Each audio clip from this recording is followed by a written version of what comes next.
ሰላም ተማሪዎች እንዴት ናችሁ? እሸቱ ነኝ የ11ኛ ክፍል የሂሳብ መምህር ከሉሲ ብሪጅ አካዳሚ። Okay, and today we are going to learn about vector unit 5 vectors. Okay, and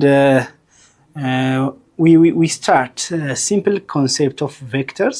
We are going to identify vectors, vector quantities and scalar quantities. Okay, ከዛ በፊት ግን እንደተለመደው ዌብሳይታችን lucybridgeacademy.com እየገባችሁ የተለያዩ አይነት ጥያቄዎችን ታገኛላችሁ፣ አጫጭር ኖቶችን ታገኛላችሁ። እንዲሁም ደግሞ ከአምስት ቋንቋዎች በላይ መረዳት የሚያስችላችሁ የራሳችሁ የሆነ ፐርሰናላይዝድ AI አሲስታንስ ፕላትፎርም አለ። ስለዚህ ሰብስክራይብ ያደረጋችሁ ጆይን ማድረጋችሁን አትርሱ። Okay, good.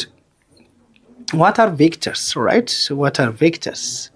What are vectors? You know, as you have remember on the previous class or grades, okay, you define vector quantity and scalar quantity. Okay, usually scalar quantity is a quantity that can be measured.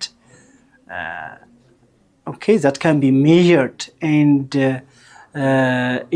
we measure only its magnitude.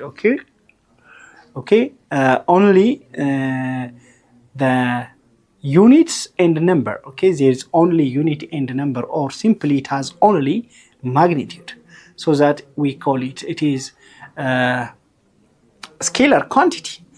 But a vector quantity is a quantity that have both magnitude and direction. Okay, it has number and unit and direction. Okay, direction that can be measured by its value, number, and it has a corresponding unit, and also it has a directed direction. Okay, direction ያለው ማግኒቲዩድ እና ዳይሬክሽን አንድ ላይ ያካተተ ቬክተር ኳንቲቲ ይባላል ማለት ነው። Okay, physical quantities that are measured directly or indirectly can be described using numbers, units, and directions. Okay, however, not all physical quantities require direction for their complete description. So such quantities are scalar quantity እንላቸዋለን ማለት ነው። For example, we may say that a velocity of 500 km per hour due north.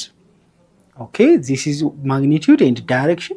Yes, a force 500 Newton towards east. This is also magnitude plus direction. Okay, እሺ ተማሪዎች የዚህን ክፍል ሙሉ ክፍል ማግኘት ከፈለጋችሁ ዌብሳይታችን ላይ ወይም ደግሞ የሞባይል አፕሊኬሽናችሁ ላይ ታገኙታላችሁ።